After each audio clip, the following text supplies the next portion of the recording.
it's a lovely day. Won't you come around and stay?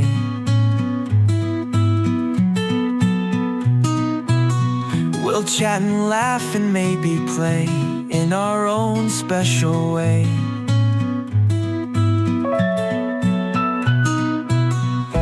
We got stories we can All right. Hey, neighbor. How's it going?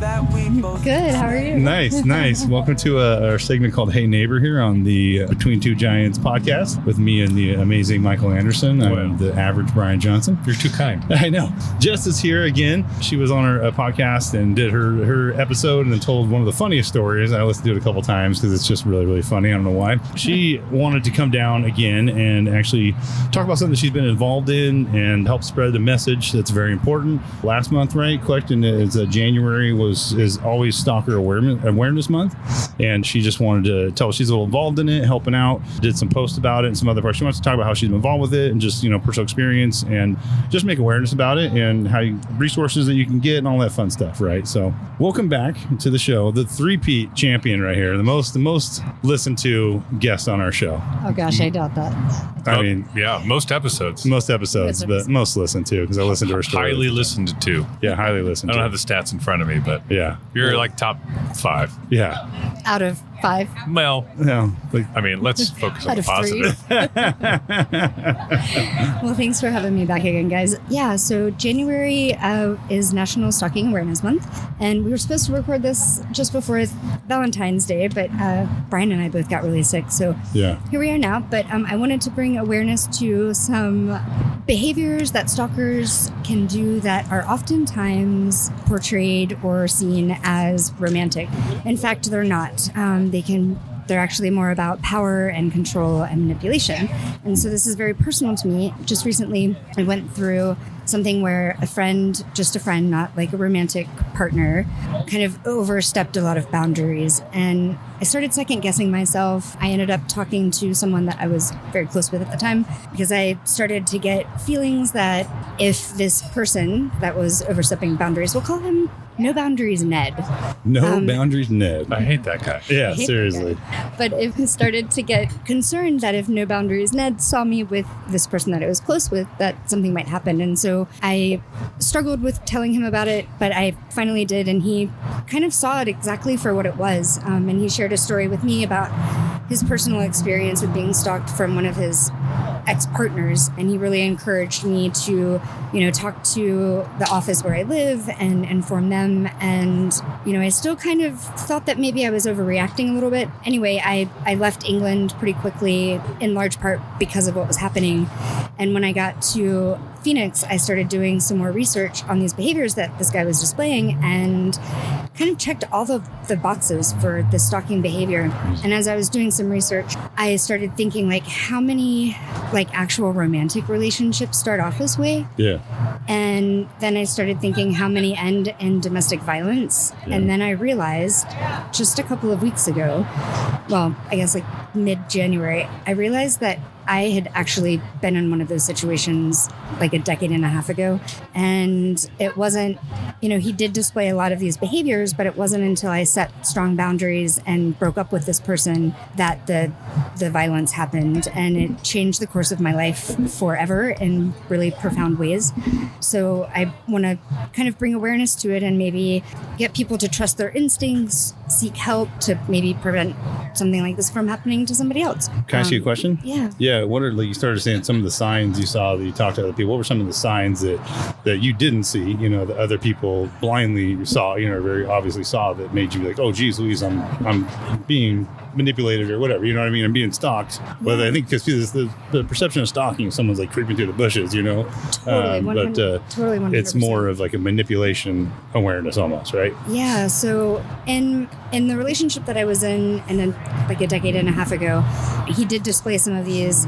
So it's not always necessarily about the actions themselves. So when you see them forming patterns or when they display multiple of these, then it starts to become a cause for alarm. But also it's when you start to set boundaries and you see a shift in behavior, right? So before they can be love bombing or showering you with gifts, leaving gifts for you to find. Like this one guy was leaving gifts on my pontoon and then leaving me poems for me to find them.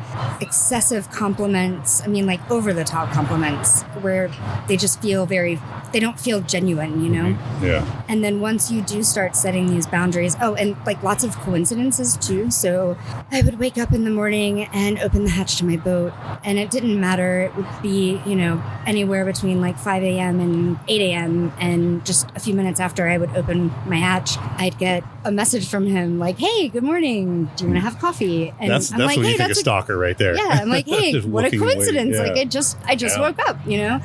Once Love I your shirt. Yeah. Wait, what?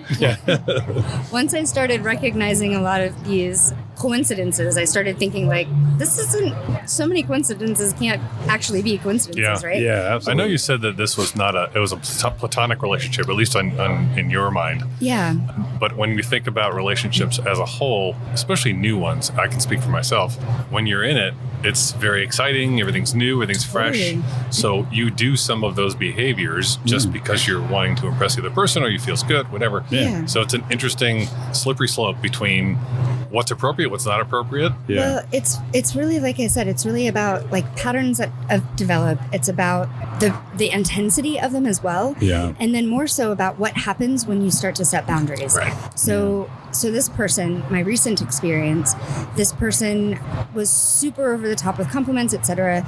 And then he kind of started behaving to me, which was red flags. And I did get some gut checks in there too, but I kind of wasn't sure if I was overreacting or not. But he was very rude to like service people, which was a big red flag, and it happened on multiple occasions. And so then that's when I kind of decided to step back. Just like everything all together was just really making me uncomfortable.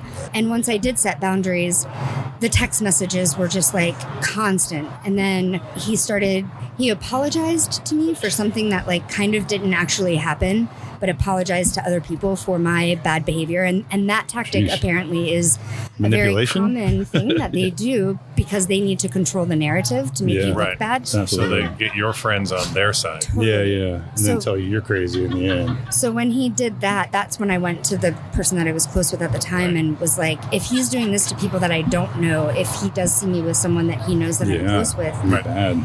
And another thing too, like he was trying to get information from me on who this person was. He had asked me out on a date and I had said no, and told him that I was close with someone at the time, that I wasn't really interested in him in that way. And so he feigned like interest to try and get information from me as to who this person was. And everything inside, like, I was just like, no, I don't want to share any information about this person with him. For sure. And so was when that kind of all happened that I went to him. And I had told my ex-partner at the time too about what was happening, and he didn't really believe me.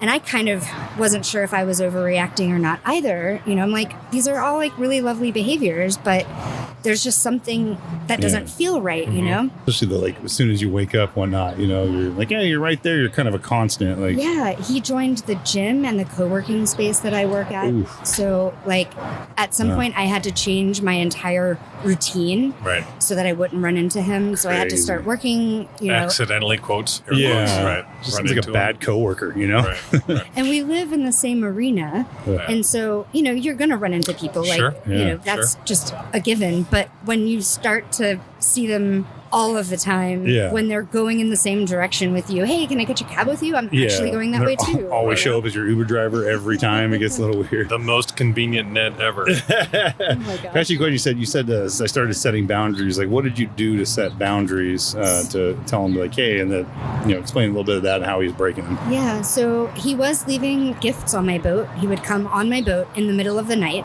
which was really terrifying. I'm not really scared of much, you guys. Illegal. Yeah. This boat's rocking because Ned's on it at 2 a.m. Right? Was leaving gifts for me, not only on my boat, but like I said earlier, for me to find on the pontoon. Excessive text messaging, sending me really strange songs. When I asked him to kind of back off, the texts didn't stop. They just got even more intense. Yeah. He started telling me that I had led him on, that I was a narcissist, just all sorts of crazy stuff. He would sandwich text messages in between things I'm guessing maybe that I wouldn't see them, but things like fuck off if you think I'm going to leave you alone. Oh, nice. Went from boundaries to like over texting you to really threats to manipulation. Oops, that was for someone else. Yeah. Totally. Okay, Ned. telling me to stay safe after Right. he would send some weird shit. So when I had given him boundaries and he didn't respect them, and I then reminded him again, like, hey, this is me reminding you that Right. I want you to leave me alone. Yeah. He was like, I need specific things, like specific rules. And I was like, okay, so no texting. Don't leave presents on my boat anymore. Stop trying to control things. Stop telling me that, you're a victim, that I've led you on. Like, just leave me, like, don't call me, don't text me, don't Right. come on my Change boat. marinas, So I don't really, he stopped messaging me like mid to late November.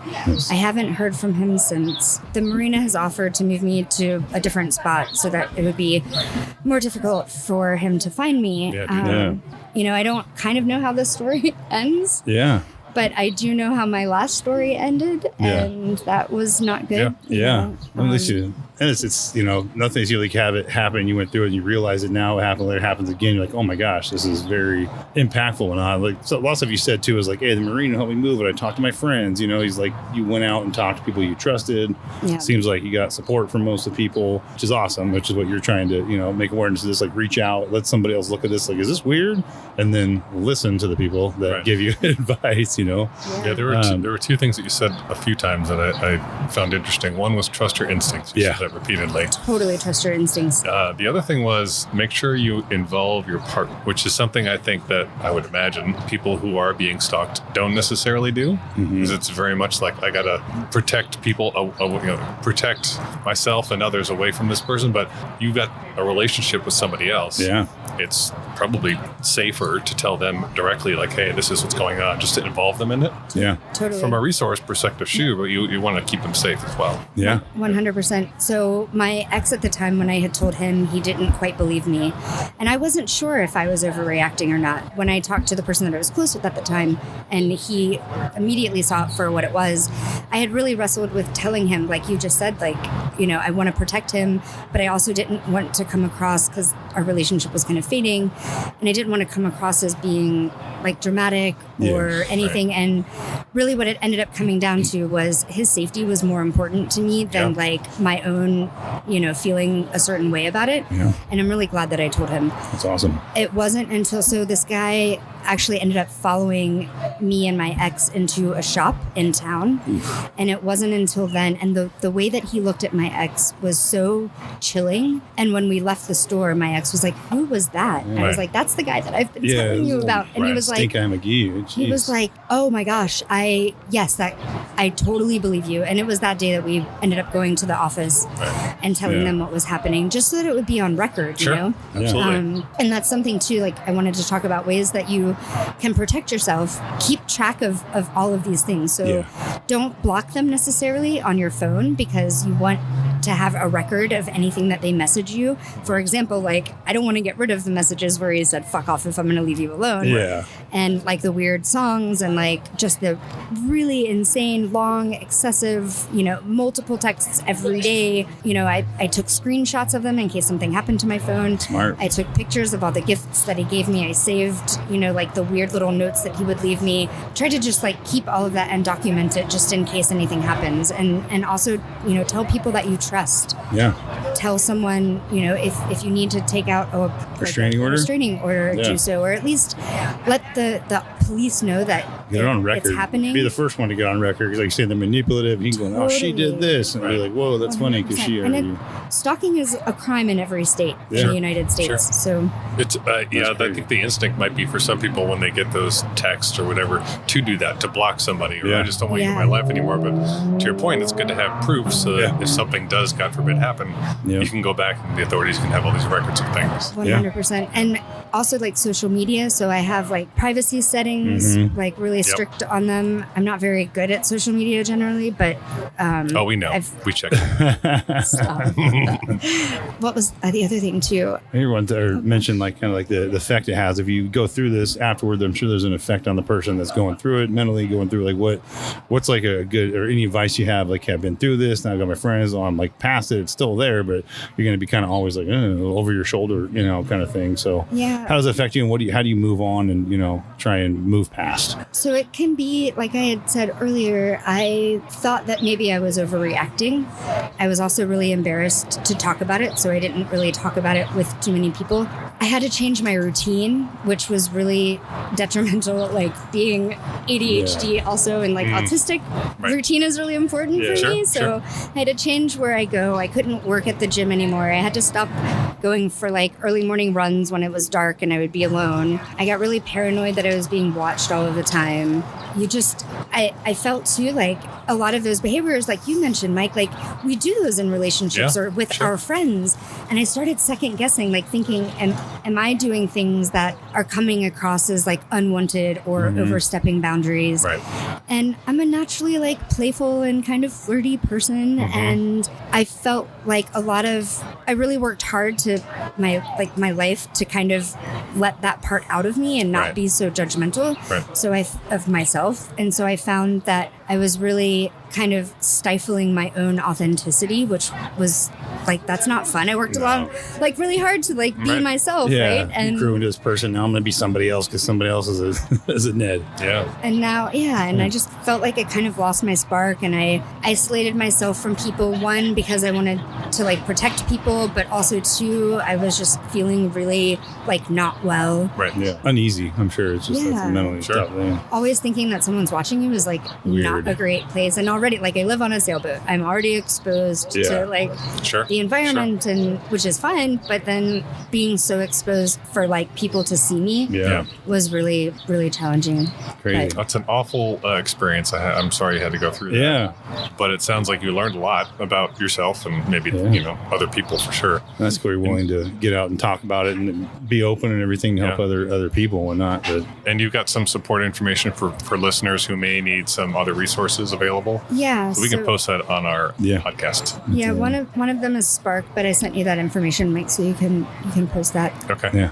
We'll add that in there, resources and all that. But good advice. Talk to friends. Feels weird. Strike first with the police. Just make it aware. Like to report this. Because who knows? Like that person.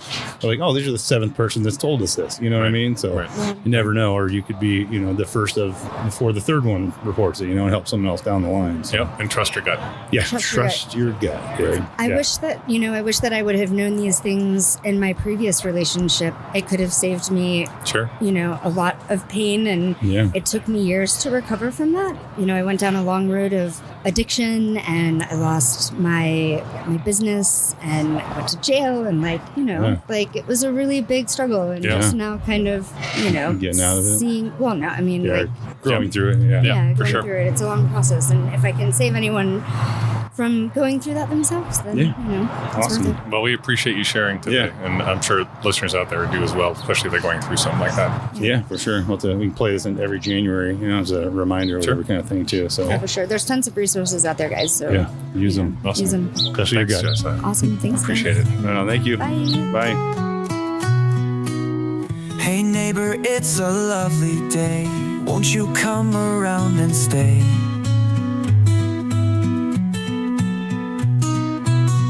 We'll chat and laugh and maybe play in our own special way.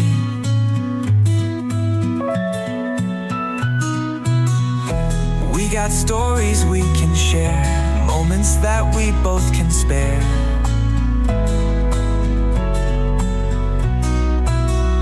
So pull up a comfy chair, I'll always care. Hey neighbor, come along and take a seat. Hey neighbor, life feels better when we meet.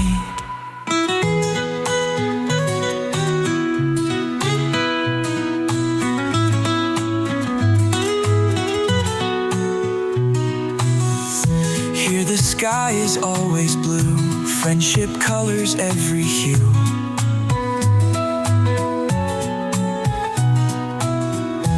In this space for me and you, we'll make dreams come true. No matter what the weather brings, we'll find joy in simple things. Every story, every note, it sings of the love that caring brings. Hey neighbor, come along and take a seat. Hey neighbor, life feels better when we meet. Ooh, no matter what the weather brings, we'll find joy in simple things. Every story, every note, it sings of the love that caring brings. Hey neighbor, come along and take a seat. Hey neighbor, life feels better